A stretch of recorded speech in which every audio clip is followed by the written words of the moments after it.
Hello everybody, Michael O here, and welcome back to the channel. In today's video, I'm going to show you how to change the oil and filter in your 2003 Toyota 4Runner. This can also apply to the 04 through 09 models of the V6, not the V8. It's a little different in that. Without further ado, let's go ahead and start because this is a pretty simple procedure. Let's go ahead and take a look real quick here at what I'll be using for this procedure today. We'll start off with the tools, if you will. So we're gonna need to be using a 14mm socket to get that oil plug off. And once again, tighten it back on later. Let's go ahead and pause. This is Michael from the future, and you're gonna wanna go ahead and have an extension on this ratchet. The way that it's designed, you're gonna need this, that way you can fit this on there to break the drain plug loose. Just wanted to let you know. Oil plug wrench. This is pretty standard universal one. They do make them in strap ones and then also like a cap style, but this is what I got, and this will do the job for today.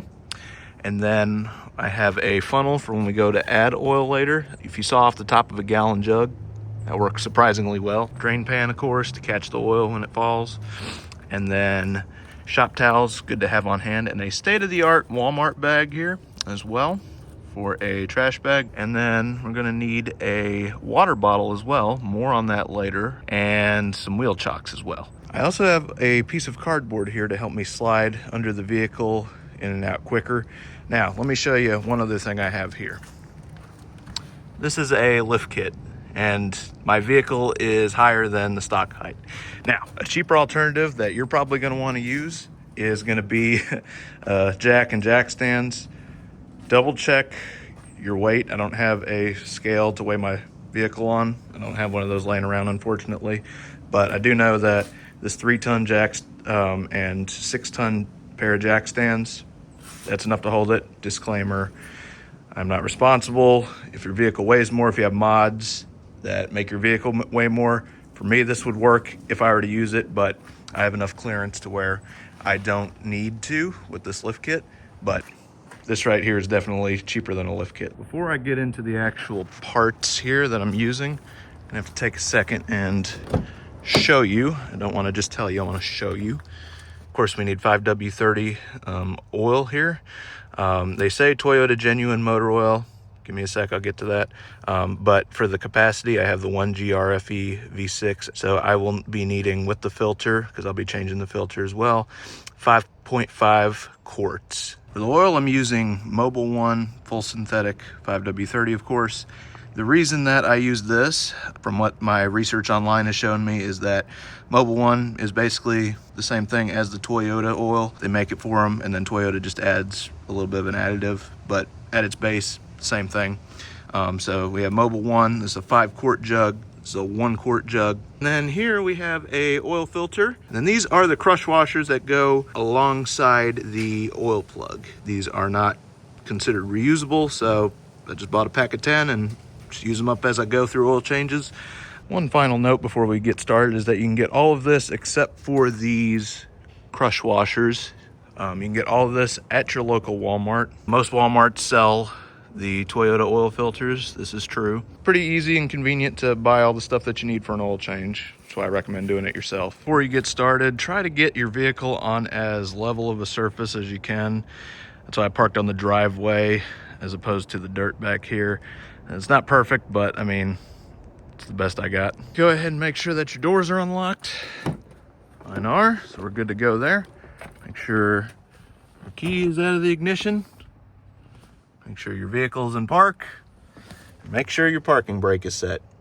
And then also, while you're down here, let's go ahead and pop that hood. Let's come in here. A little dusty, but that's okay. And especially if this is your only vehicle, always make sure you can get your fill plug off. You do not want to be stranded in your driveway and not able to fill up your oil. One other thing I want to mention, I have not driven this vehicle since last night. It has been sitting overnight, so it is cold. And if you do drive it somewhere before you do an oil change, make sure you let it cool down for a while. Just make sure that you let it cool down so that way you don't burn yourself when you go to change and drain the oil. All right, next, go ahead and shock off these wheels. Very good. I need to buy some more wheel chocks, but getting creative and using a brick, That'll work too. Go ahead and loosen this up as much as is possible. Leave it to where it can just rest on here, so that way nothing falls in here. And with the vehicle in park and parking brake set and the wheels chalked off, we are clear to go ahead and get under the vehicle. All right, so as you can see, I have my shop towel and ratchet in hand, and my drain pan is within arm's reach.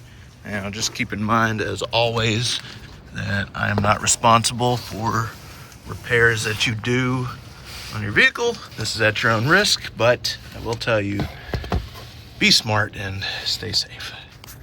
All right, so this right here is where your drain plug is at. We're gonna need to loosen that up and let the oil drain.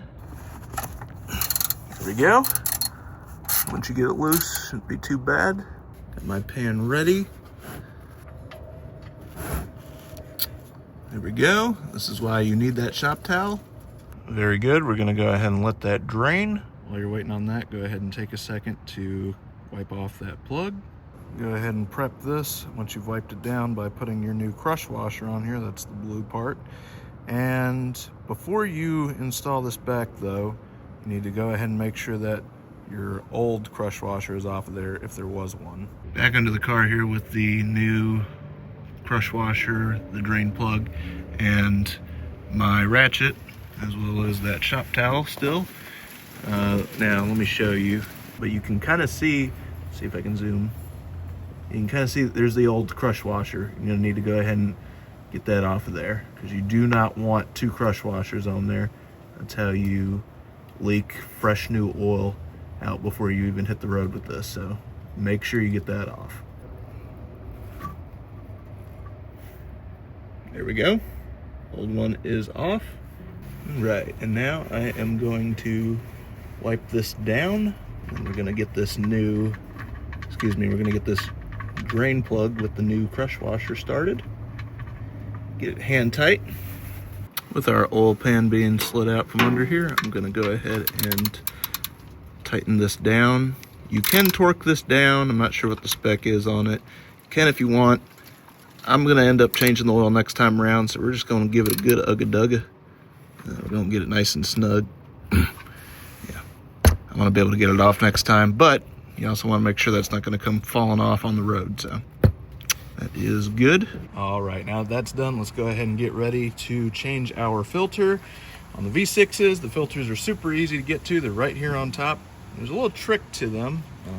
Get into that here in a second. You're gonna wanna go ahead and have a water bottle, but you're gonna wanna make sure that this is empty as much as is possible. For this, you're gonna want to take a look here. You can kind of see it from here. This is gonna be tricky because I hold the camera, but there's a little spout. Come on, focus. There's a little spout right there. You can put this right up under. And as you begin to unscrew the oil filter, it will drain off whatever is left in there into the bottle. It's gonna be a little bit tricky to record this. Bear with me here. But you're gonna want to go ahead and make sure you know where that's at. Have your filter wrench, shop towel nearby. It looks dirty, but shop towels stay pretty absorbent even if they're a little bit contaminated. And have this ready to go, your oil pan ready to go. So that way the rest of the oil that remains in the filter can just drain into that. Holding the bottle, which you can kind of see down at the bottom of the screen. If I can get a grip on this. Oh, there we go. Once you get it loose enough, it should be able to, you should be able to loosen it by hand. You can see the oil's coming out of there, so just kind of give it a break, let it seep out as you twist it, and it will go into that water bottle. There we go. And I have it off of there completely. Let it drain a little bit more. You can kind of see you can see it's draining into the bottle there. Apologies for the camera angles. I don't have a third arm. I'm not a freak of nature like that, so go ahead and take your shop towel, clean up as much of the oil as you can, and the rest will drain into the bottle. You do not want to let go of your bottle because it will fall, and you don't want to let Really don't want to let oil drip because there is a belt right below this, and you don't want oil, a whole bunch of oil. A drip or two might not hurt, but don't want a bunch of oil leaking onto that.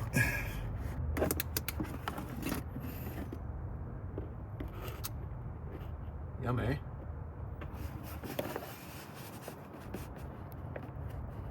So there's our beautiful old oil in all its glory, and we're gonna let that drain out. People debate all day about whether you should pre-fill your oil filters with oil. In this case, that's not really an issue because you really can't. Another thing that people love to argue over, since people argue about anything, is since this is sealed, the official word is that this is already lubricated. So you don't need to do the old-fashioned trick of dipping your finger in the oil and doing it yourself. But I've always said it doesn't hurt. So I like to do it just as a extra attention to detail, if you will. So installing the new one is easy peasy. Just make sure that you don't cross thread it. It should effortlessly spin. If it does not, if it has trouble or resistance in trying to tighten it on there, then take it back off immediately and start again.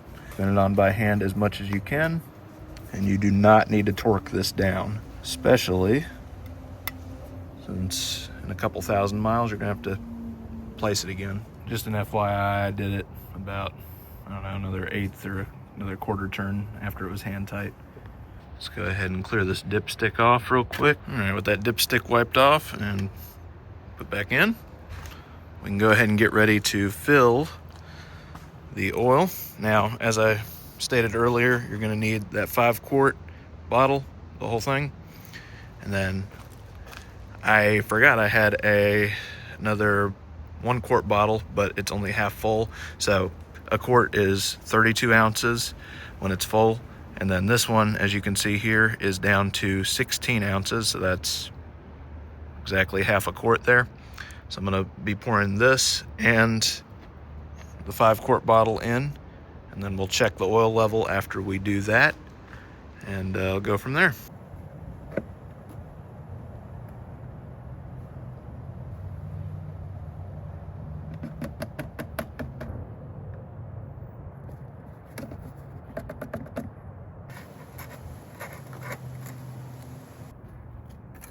All right, so let's see what we got here.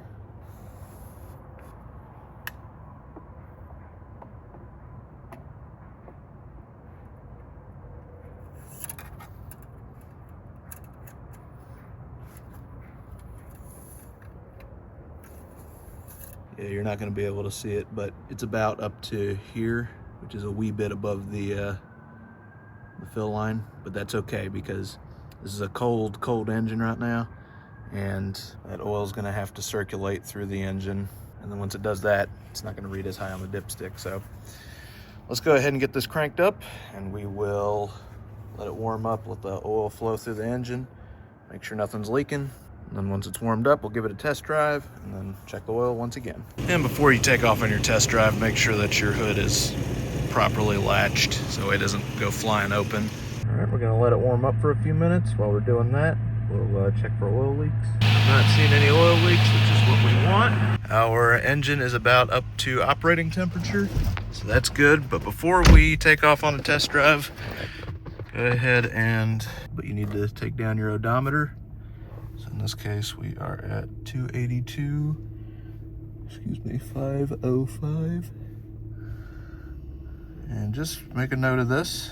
I like to keep records of everything that I do on here, just so that way I know when I need to change the oil again. Okay, with the wheel chocks out and all of the tools and parts all out of the way, out from underneath the vehicle, let's go ahead and take a test drive. We're back from the test drive. It took about roughly 3 miles. So now let's go ahead and check our level. Okay, so the camera was not wanting to focus on the dipstick, so I took a picture, but with that brand new oil, it's still kind of hard to see anyway, but hopefully you can see it's right around the maximum line, which is where I wanted it to be, after the engine had warmed up and the oil had gotten into all the parts of it. So we were good to go there. You've probably noticed this orange maintenance light over by the tachometer come on from time to time. This is actually an oil change reminder light. Every 5,000 miles or so, it'll begin by flashing whenever you crank up the vehicle, and give it enough time and it'll stay on solid while you're driving as well. But it doesn't detect when you do oil changes, so we'll have to reset it manually. So go ahead and locate your key, and then also locate the odometer / trip reset buttons. Now if you have an older model such as mine, my 03 here has 2 separate buttons over on the left side, but sometimes on the newer ones you'll see a singular black round button over here on the right side by the fuel gauge and temperature gauge. So these button presses that I'm about to give you will apply to either style of this. So what you're going to need to do is take your key, put it in the ignition, and you're not going to crank it, just put it to the on position, and the odometer will show up on the screen. And go ahead and short press the odometer button to cycle through till you get to the main odometer mode that shows the total mileage of the vehicle. Once you're there, you're good to go ahead and twist the key back to the off position, and we'll go on to the next step. For this step, go ahead and get ready to hold down the reset button while you're turning the key. And what you're going to see while you're holding it, just keep pressing, just keep holding it, you're going to see the maintenance light flash for 3 seconds, illuminate solid for 2 seconds, and then flash for 1 second, then go out completely. After that, after it goes out, go ahead and let go and take the key out of the ignition, and just for good measure, just to test, go ahead and crank the vehicle up all the way now. And once all of the lights go out of their sequence, there should be no flashing, no solid, no maintenance light at all, and you should be good to go. And the last thing I wanted to go ahead and mention was about the waste afterwards. In this case, the old oil. So this is the oil that drained both out of the oil pan from the vehicle and also the oil filter. So first off, I'm going to go ahead and wipe this down. Not perfect, but pretty good. You can go ahead and put these down in here, these little plugs, and then we're going to go ahead and leave that one open. That's our vent. All the old oil is down in there, and then what you can do is drain the oil out that's in there out of the spout, and what I like to do is put it into the 5-quart bottle, which is now empty because we used all of it filling up the vehicle. Also dump the little bit of oil from that water bottle into there as well. Make sure that you clean up after yourself and throw all your trash. The old oil filters in there, the shop towels I used, and the roll itself, because I used up the rest of those, are all in there. And throw that in the trash. I'm gonna go ahead and empty all this into this bottle.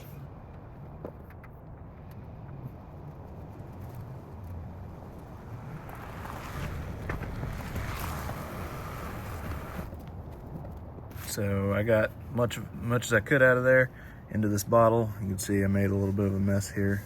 It's okay. That's why you leave your cardboard in place. Resist the urge to drink it. It is not chocolate syrup. Also, another thing I wanted to mention is, since the head gaskets are a known point of failure on these 4Runners, the V6 ones especially, not on every one, not necessarily gonna happen, but you always want to keep a watchful eye, or in this case, nose. You want to smell your oil, as I've already done. Make sure it doesn't smell. You're going to smell a sweet smell if coolant is getting into the oil with it, and it's going to have a milky white appearance. In this case, neither one applied, so we are good. The only thing that's left to do is to throw out your trash, put all your tools away, and take your old oil to any local auto parts store, and they normally don't charge for it. You should be able to go ahead and take that away and dispose of it properly for you. I always like to use a little dish soap to get the oil cleaned off my hands. It works pretty good for me. But other than that, that should be it. If you found this video helpful, then go ahead and hit the like button, and make sure that you subscribe to join the community. Also hit that notification bell, so that way whenever a fresh new video comes out, you are the first one to know about it. And as always, make sure to take care of yourself until the next one, and I'll see you in a little bit.